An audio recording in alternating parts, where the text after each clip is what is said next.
കഴിയുന്ന പുതുപ്പരിയാരം മുല്ലക്കര ആദിവാസി ഉന്നതിയിൽ മന്ത്രി കെ കൃഷ്ണൻകുട്ടി വ്യാഴാഴ്ച സന്ദർശനം നടത്തി. 20 കുടുംബങ്ങളുടെ വൈദ്യുതി കുടിശ്ശികയായ 5.57 ലക്ഷം രൂപയുടെ ചെക്ക് ജില്ലാ കളക്ടർക്ക് വേണ്ടി ജില്ലാ പട്ടികവർഗ വികസന ഓഫീസർ എം ഷമീനയ്ക്ക് മന്ത്രി കെ കൃഷ്ണൻകുട്ടി കൈമാറി. കെട്ടാത്തതിൻ്റെ പേരിലാണ് കട്ട് ചെയ്തത്.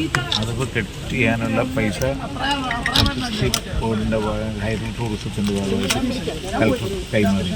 അത് കഴിഞ്ഞ് മിച്ചമുണ്ട്. MLA കൂടി ഇപ്പോൾ വാട്ടർ അതോറിറ്റിയുടെ കൊടുത്തു. അപ്പോൾ ഇനി ബാക്കിയുള്ളത് ഓരോ കുടുംബത്തിലെയും വരുമാനം വർദ്ധിപ്പിക്കുക, അവരുടെ വിദ്യാഭ്യാസം, ആരോഗ്യം ഒക്കെ നോക്കാനുള്ള സ്കീമാണ് ഇപ്പോൾ പറഞ്ഞത്. 20-ാം തീയതി തന്നെ MLA-യും കളക്ടറും കൂടി ഇവരെല്ലാവരെയും ബന്ധപ്പെട്ടവരെ കുറിച്ച് ഓരോ 50 സെൻറ്റിലും മാക്സിമം വരുമാനം ഉണ്ടാക്കുന്ന പദ്ധതികൾ ആസൂത്രണം ചെയ്ത് ഇതാണ് ചുരുക്കം. അവരുടെ വരുമാനം വർദ്ധിപ്പിക്കുന്ന ഒരു സ്ഥിതിയും സ്വഭാവത്തിലും വിദ്യാഭ്യാസത്തിൻ്റെ ആരോഗ്യത്തിൻ്റെ ചെക്ക് ചെയ്യാൻ മെഡിക്കൽ ക്യാമ്പ് നടത്താറുണ്ട്.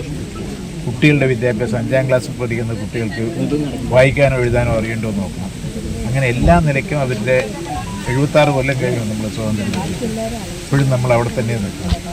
നിങ്ങളാണെങ്കിൽ അപ്പർ ക്ലാസ്സിൻ്റെ എല്ലാ കാര്യങ്ങളും ചർച്ച ചെയ്യും. ഇതൊന്നും ചർച്ച ചെയ്യാറില്ല. ഞാനിത് പറയുന്നത് മനസ്സിലായില്ല.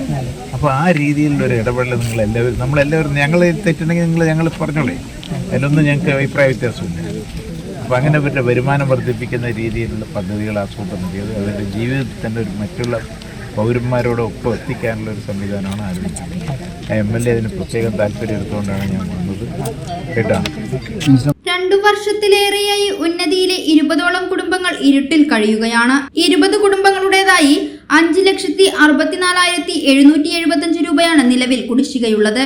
ഇത് ഒറ്റത്തവണയായി അടയ്ക്കുകയാണെങ്കിൽ 3,05,974 രൂപയായി കുറച്ചു നൽകാമെന്ന് KSEB പുതുപ്പരിയാരം പഞ്ചായത്തിനെ അറിയിച്ചത്.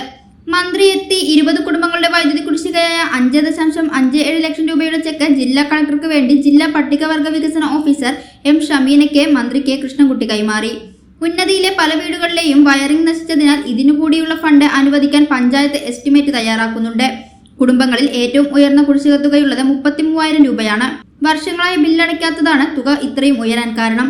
പോഷകാഹാരക്കുറവ് മൂലം കഴിഞ്ഞ ആഴ്ച മരിച്ച മുല്ലക്കര ഉന്നതിയിലെ 5 വയസ്സുകാരൻ കെവിന്റെ വീട്ടിലെ വൈദ്യുതി കുടിശ്ശിക കളക്ടർ ഇടപെട്ട് അടച്ചിരുന്നു.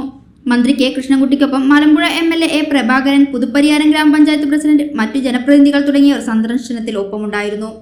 5ാം ക്ലാസ്സിൽ പഠിക്കുന്ന കുട്ടിക്ക് എഴുതാനും വായിക്കാനും അറിയണമെന്ന് നോക്കണം. അതില്ലെങ്കിൽ അവർക്ക് പ്രത്യേക ട്യൂഷൻ വെച്ചിട്ട് പഞ്ചായത്തുകാരെ ഒന്നും മെനക്കെട്ട് ചെയ്യണം. പിന്നെ ഇവർക്ക് വരുമാനം വർദ്ധിപ്പിക്കാൻ എന്തൊക്കെ ചെയ്യാൻ പറ്റും? നിങ്ങൾക്ക് എന്താ വേണ്ടത്? നിങ്ങൾക്ക് എന്ത് വരുമാനം വർദ്ധിക്കാൻ നിങ്ങൾക്ക് എന്താ വേണ്ടത്? അതായത് പശു വളർത്താനോ, കോഴി വളർത്താനോ, ആട് വളർത്താനോ ഒന്നും പറ്റില്ല. ആടാ എവിടെ കൊണ്ട് വയ്ക്കും? നിങ്ങളുടെ ഈ 5 സെന്റിൽ എന്ത് നിങ്ങൾ ചെയ്യാൻ പറ്റും? നിങ്ങൾക്ക് 50 സെന്റില്